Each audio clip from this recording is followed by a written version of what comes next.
2012 में अमेरिका के डॉक्टरों ने अपनी आंखों से कुछ ऐसा देखा जो उन्हें पूरी जिंदगी के लिए ट्रॉमा देने वाला था। एक 9 साल का बच्चा अचानक कमरे की दीवार पर चलने लगा और अलग अलग भाषाओं में डरावनी आवाजें निकालने लगा। यह देखकर डॉक्टर, पुलिस और पूरा स्टाफ डर गया और यहीं से शुरू हुई डेमन हाउस की सबसे डरावनी कहानी। तो चलिए शुरू करते हैं सूर्यापत की एक और रियल हॉरर स्टोरी। नवंबर 2011 में अमेरिका के शहर गैरी, इंडियाना की एक शांत गली कैरोलाइन स्ट्रीट पर एक छोटा सा घर था। इसी घर में रहने आई थी 32 साल की महिला लटोया। लटोया के साथ इस घर में कुल 5 लोग रहते थे। खुद लटोया, उनकी माँ रोजा और उनके 3 बच्चे। शुरुआत में सब कुछ बिल्कुल सामान्य चल रहा था, लेकिन अगले कुछ महीने में जो हुआ उसने इस घर को दुनिया के सबसे चर्चित पैरानॉर्मल केसों में शामिल कर दिया। इन पांचों को इस घर में रहते हुए अभी एक महीना ही हुआ था। जैसे ही दिसंबर शुरू हुआ, एक रात लटोया की माँ रोजा ने कुछ अजीब देखा। रात के करीब 2 बजे के आसपास लिटरली घर की सीढ़ियों के पास एक काला साया खड़ा था। रोजा को लगा शायद कोई चोर होगा, लेकिन जब उन्होंने लाइट चलाई तो वहां कोई कोई भी नहीं था। कुछ दिनों बाद उन्होंने एक और चीज नोटिस की। घर के दरवाजे पर अपने आप खुलने और बंद होने लगे। रसोई में रखी चीजें अपने आप गिरने लगी।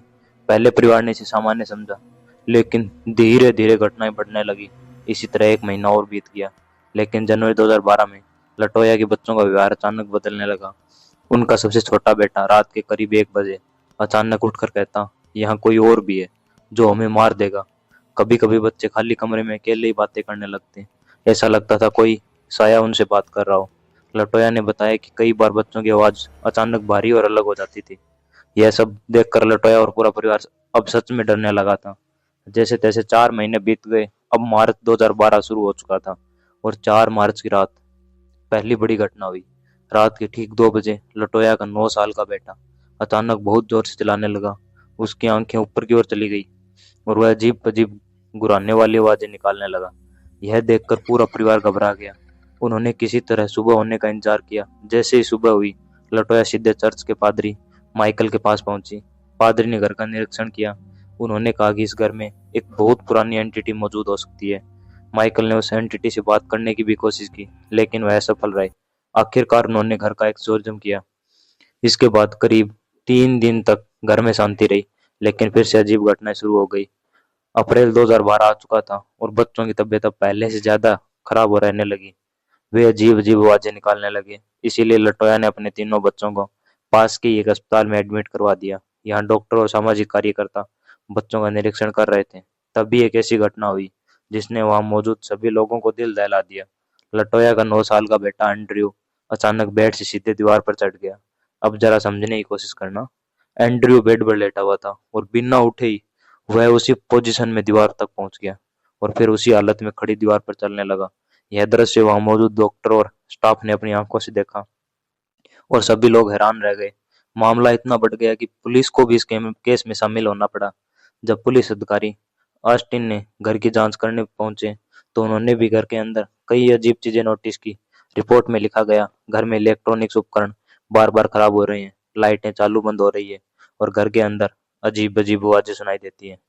ऑस्टिन ने कुछ समय बाद अपनी जांच बीच में रोक दी। इसके बाद फिर से माइकल को कई बार प्रार्थना और धार्मिक अनुष्ठान करने के लिए बुलाया। उन्होंने लटोया पर 3 बार एक्सोर्जम किया। माइकल का कहना था लटोया पर किसी बुरी शक्ति का प्रभाव है और वह एंटिटी बहुत शक्तिशाली है। वह किसी को भी उस घर में रहने नहीं देना चाहती है। इसीलिए उन्होंने लटोया को सलाह दी, जितनी जल्दी हो सके इस घर को खाली कर दो। लगातार घटनाओं और मीडिया के दबाव के बाद लटोया ने आखिरकार 2012 में वह घर छोड़ दिया।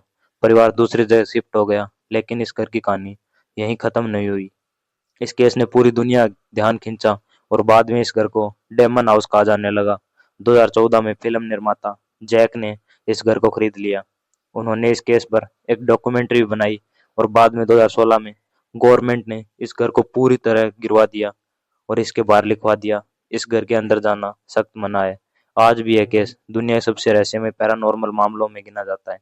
आपकी इस कहानी पर क्या राय है, मुझे कमेंट में जरूर बताइए। और अगर आपके पास भी कोई ऐसी रियल डरावनी कहानी है तो आप मुझे जरूर शेयर कर सकते हैं।